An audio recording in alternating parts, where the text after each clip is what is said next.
নতুন একটা সকালে নতুন একটি দিনে তোমাদের সাথে নতুন একটি রেসিপি শেয়ার করতে চলেছি। তো তোমরা পুরো ভিডিওটা দেখতে থাকো। তো আজকে মা বানাচ্ছে ডিম আলুর ঝোল। প্রথমে মশলাগুলো রেডি করে নিচ্ছে।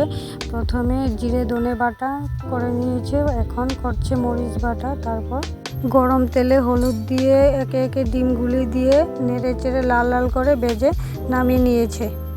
সেদ্ধ করা আলুগুলি করার মধ্যে ঢেলে লবণ হলুদ দিয়ে নেড়ে চেড়ে ভালো করে লাল লাল করে কষিয়ে নামিয়ে নিয়েছে। এখন ডিম তরকারি সম্বাস দেওয়ার পালা।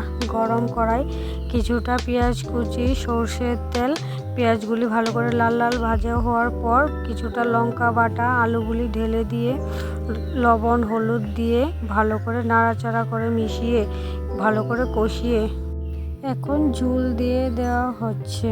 ঝোলে কিছুক্ষণ জাল দিয়ে ফুটিয়ে একে একে ভেজে রাখা ডিমগুলি দিয়ে সাথে কিছুটা পরিমাণ গরম মশলা দিয়ে নেড়ে চেড়ে আবারও কিছুক্ষণ ফুটিয়ে তরকারিটা বাটিতে ঢেলে নিলেন।